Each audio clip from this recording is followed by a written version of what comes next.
Chapter 16, Super Salesman, Donovan Curtis. Noel was right when he said I didn't understand what it was like to be popular. In fact, I understood exactly zero about Noah these days. When I first met him, he was an oddball genius with an IQ so high that even the academy brainiacs regarded him with awe. Now he was a hero, a cheerleader, the it guy at school, and flirting with remedial classes. I barely recognized him. Vanessa and the cheerleaders have been taking him to the mall to punch up his wardrobe. They convinced him to get prescription sunglasses, so half the time you couldn't see him under the flat brim of the 5950 baseball cap. I wouldn't have known him at all if it wasn't for the way his new clothes hung off his praying mantis frame. It wasn't something that you could change with a trip to Hot Topic or Aeropostale. Thank you. This was the guy who thought that you could create wrestling boots by spray painting on skin-tight ankles off your skin-tight long underwear. Then again, how could I understand? I wasn't popular. That remark still made my blood boil. Before all this super kid business, I'd been the only thing standing between Noah and death by dodgeball. If it hadn't been for me, with a little bit of help from the Daniels, he would have been wedgied and hung from the flagpole. I took a punch in the jaw from Hashtagger to protect the ungrateful little jerk face, and my life hadn't been the same since. Speaking of Hashtag, he was Noah's new best friend. I guess that made me Noah's old best friend. The super kid only hung out with the cool people. I didn't make the cut. It was starting to drive me crazy that I personally bumped Noah up to a level where he could exclude me. The news had just come that Hashtag was officially out for the rest of the lacrosse season. Even though Beatrice's bite hadn't broken the skin, it had supposedly damaged the muscle underneath it. Sidelined by the injury, the captain was supporting his team through the Hornets Booster Club.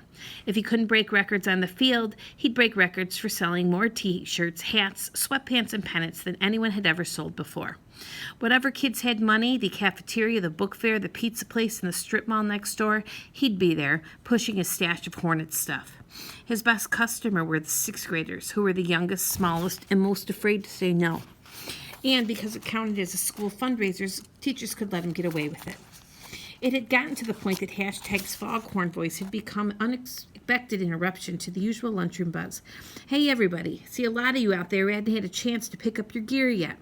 Or, school spirit, baby, support the green and gold. I cringed into my chicken nuggets. Everybody knew what was coming next. He's the guy who shows us Hornet pride. Give it up for you, Kinderator. Oh, how I hated that nickname. Hashtag reached down and hauled Noah onto the table beside him. The super kid was decked out in his apparel, from his Hornet slouchy beanie to his green and gold athletic socks and matching flip-flops. A roar of appreciation went up in the cafeteria. All those students who'd been hoping Hashtag would shut up and go away mobbed the table, thrusting money at the Kinderator. Oh, great, now he's hawking t-shirts, muttered a voice behind me. His first celebrity endorsement, I added in disgust, before turning around to see Megan at the table next to mine. We looked at each other, both of us regretting our words, or at least who we'd said them to. I couldn't help but noticing how comfortable Noah seemed to be as he perched on the tabletop, accepting handshakes and high fives while Hashtag conducted business.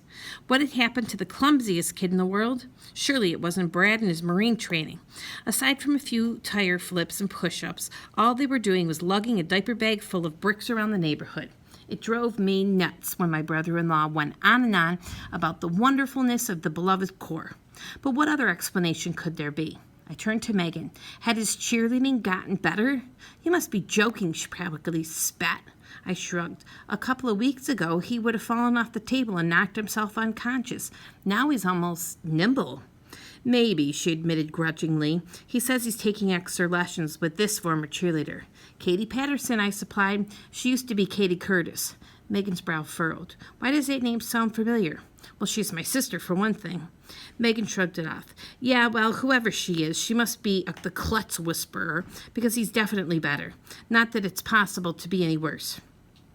I was about to confess that the real Klutz Whisperer was the United States Marine Corps, but at that moment, Noah's high-pitched voice piped. Special super kid deal, $5 off all sweatpants. Comfortable enough to throw yourself into a runaway truck and save Megan Mercury from getting killed. Her stony expression could easily have been carved out of Mount Rushmore. I couldn't resist. You might have survived, I whispered. Yes, she explained. That's what I keep telling everybody, but... All at once, she caught herself glaring at me. She gathered up her lunch and carried her tray to the table on the opposite side of the cafeteria. Funny, for a minute before she stormed away, I could have sworn that Megan had been about to crack a smile in my direction.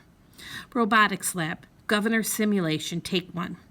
Heavy Metal crossed the robotics lab, his hydraulic lifting arms bearing a tote bag like the one he was supposed to present to Governor Holland. I manipulated the joystick and put him in the final turn. The robot continued in a straight line, past the stacks of equipment and work tables. Luttrell was playing the part of governor, his hands out to receive the bag. Is it supposed to happen? I wiggled the controller back and forth. 0 response from Heavy Metal. Shut it down, Donovan, Oz ordered. I flipped the kill switch on the joystick unit.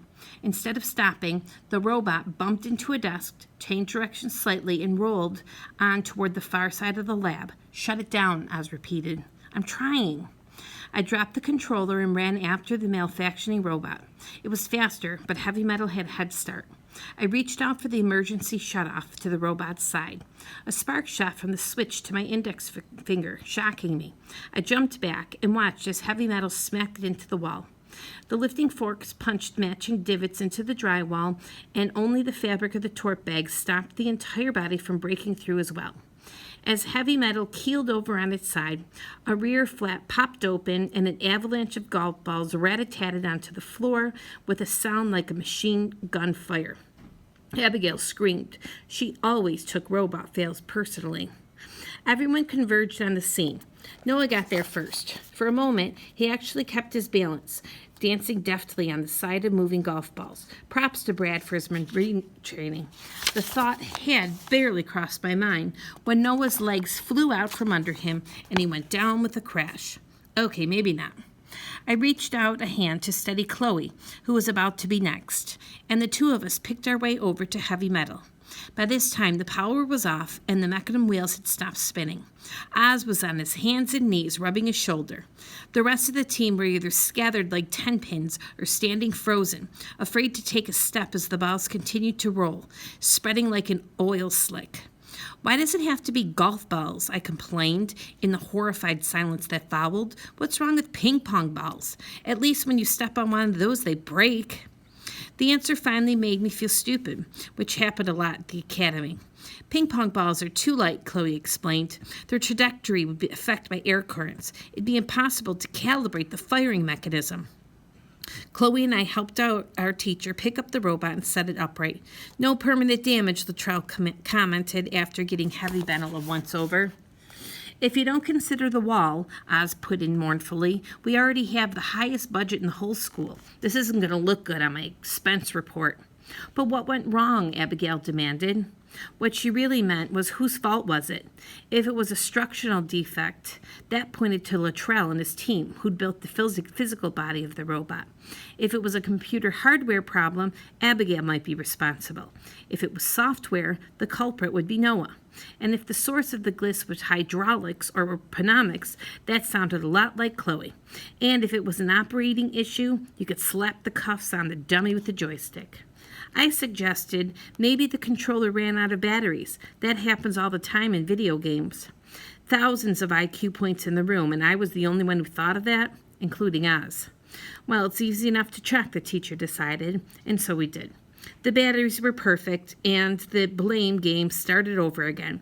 People. Oz waved his arms for quiet. We're a team, remember? It doesn't matter whose fault it is. The only important thing is that we get it straightened out, which we will, together. We're going to look pretty stupid if this happens in front of the governor, Luttrell put in. Thank you, Abigail exclaimed. Only we would look stupid. It would be a black mark on our record. You know, your record is just other people's opinions of your performance at things that were never meant meaningful in the first place, Noah told her soothingly. She almost bit his head off. That's easy for you to say. You have the highest IQ in the state, and you're the super kid. Every now and then, something reminded me that there were definitely advantages to being ungifted. This was one of those moments. Calm down, everybody, Oz ordered. This isn't the first time we've ever had issues. We'll fix this. He was trying to be reassuring, but nobody was reassured. The whole point of a controller was to be in control. When the robot ignored all commands and rolled off on its merry way, you weren't in command anymore. What was wrong with heavy metal?